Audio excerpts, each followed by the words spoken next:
Assault rifle, should it be good or not? This is one of the great debates of Halo going back about 2 decades, not only concerning the AR, but also concerning other automatic weapons. In essence, how good should automatic weapons be in Halo's sandbox? So today I'm exploring this topic and definitely expecting a firestorm in the comments. Bruh, anytime we talk automatics, shit just gets real. But anyway, we've discussed the AR in Halo 5, but now I want to look at it in Halo Infinite and kind of talk about how it should function for gameplay. Obviously though, since we have next to zero information about weapon efficiency or TTK, red reticle range, this video will not go into too much detail. Even though we did recently get a Halo Infinite update, it didn't really discuss any of those things, so this video is going to be brief and stick to theory. But when we do get the beta or full game, we'll definitely do a more detailed discussion. Alright, with that out of the way, so what do we know about the AR's function in Halo Infinite? Well, pretty much only 3 things. It holds 36 rounds in its magazine, it is hit scan, and it looks like it is capable of critical hits, so whenever you strip someone's shield, you're gonna get a headshot multiplier. In other words, we're talking about precision damage. Now for gameplay, this doesn't really say too much about the gun's overall efficiency. All it hints at is the AR being similar to the one we had in Halo 5. If you recall, the AR also had a 36 round mag, it was hit scan, and had crit shot capability once you broke an enemy's shield. However, let's not get carried away, let's not assume things. Like for example in Halo 3, Halo Reach, and 4, all the ARs had 32 round mags, were also hit scan, and had no crit shot ability. But as many of you know from experience playing those games, they were still extremely different ARs. The reticle bloom was different, so was damage, kill times, range, and so on. So just because we see 36 bullets on the AR's digital display and some other similarities, let's not assume it will function like the AR in Halo 5. So given this, that indicates I can say nothing conclusive about Infinite's AR, except only discuss my own thoughts. How the AR should perform in the game. And honestly, I'm just gonna say it. The assault rifle needs to be good. It needs to feel powerful in your hands and be a worthy full auto weapon. Now I know this will stir some players, but hear me out. I am definitely not for overpowered automatics in Halo. I don't want Halo to turn into Call of Duty where you run around and shoot someone for about 0.5 seconds with an AR and get easy kills. Man, forget that. I actually value Halo's stress and reliance on precision weapon combat, outgunning people, getting perfects with magnums, BRs, carbines, DMRs, whatever. For me, that's essential for Halo's sandbox. The core of Halo's identity is competitive gunplay that rewards high accuracy and precision hits. These things are integral in establishing skill gaps within Halo's gameplay, and my position is the assault rifle and automatics in general have to reinforce those skill gaps. So let's put this in perspective. In Halo 5, the Magnum has an optimal TTK of 1.3 seconds. Now the assault rifle has an optimal TTK of 1.2 seconds. On paper, this may look like the AR is just better than the Magnum because of TTK, but those of us that have played Halo 5 know that is far from true. And this has to deal with multiple factors. For example, if you go out there in Halo 5 and try to use an AR, you will quickly notice you have to deal with recoil, reticle bloom, range, and so on. All factors that take away from your ability to hit that optimal TTK of 1.2 seconds and further push you hitting the body shot TTK of 1.9 seconds. Most Halo gunfights are not from 5 feet away. Majority of the time, you're going to be shooting each other from 20 meters, 30, 40, and even 50 meters away. The AR just can't compete against semi-autos at those ranges, which can maintain their optimal TTKs at a constant. Like the Magnum, it has no recoil or bloom, so at 30, 40, and 50 meters, the kill time still remains that perfect 1.3 seconds. Trying to use an AR full auto beyond 20 meters or even burst fire will increase your kill time exponentially. And man, I mean like from 1.2 seconds going up to 2 seconds, 3, and even higher. So it's just not worth spraying your target with bullets and not doing any damage. Long story short, you're going to miss shots and almost never get a perfect 1.2 second kill time with an assault rifle, especially with strafing enemies and so on. I honestly think if there was a medal for a perfect kill with an assault rifle, it would be one of the rarest medals in Halo 5. Anyway, what does this all mean? Well, I use Halo 5 as an example because I think it nicely shows a solid relationship between an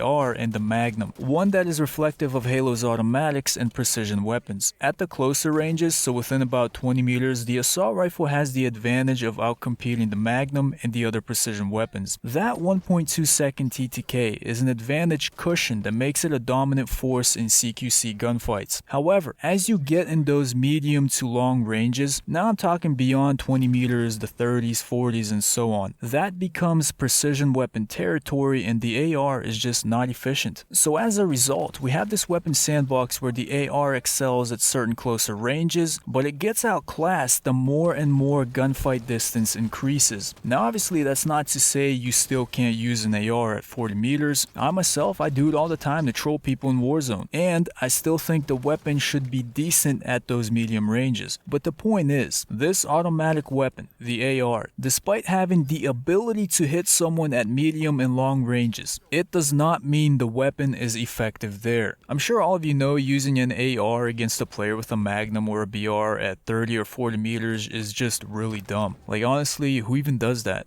Man, probably noobs or maybe trolls like myself. But that's literally if you're trying to mess around or you ran out of ammo for your Magnum, BR, or whatever. So essentially for Halo Infinite, I would like this concept of Halo to return where automatics and semi-autos excel in certain ranges. No one gun should be an all-utility weapon that dominates in every single range. In the assault rifle, it should excel in the short to mid ranges but not be overpowered in mid to long ranges. Halo's automatics in general need to have a special place in the sandbox and serve a purpose. With that said though, let's make something clear. Halo's weapon sandbox has never been perfect. I mean, look how many times the battle rifle changed from Halo 2 to Halo 3 to being replaced with the Reach DMR, then in Halo 4 and the nerfs in Halo 5. Same thing happened with the assault rifle. It was in Halo CE, then gone in Halo 2, then back but different in Halo 3, Halo Reach, Halo 4, and then the nerfs in Halo 5. Bruh. As you know, the Halo weapon sandbox is always changing, every game, and you can definitely expect that in Halo Infinite. So all I'm saying is this, I hope conceptually the assault rifle fits nicely and strongly within Halo's weapon sandbox. Yes, I want the gun to be strong, but also not overpowered. There needs to be a balance. With a game like Halo, there's always room for improvement, and I hope the next AR we use does become better, but also honors the skill and legacy of this game. As always, thank you for watching, and until next time.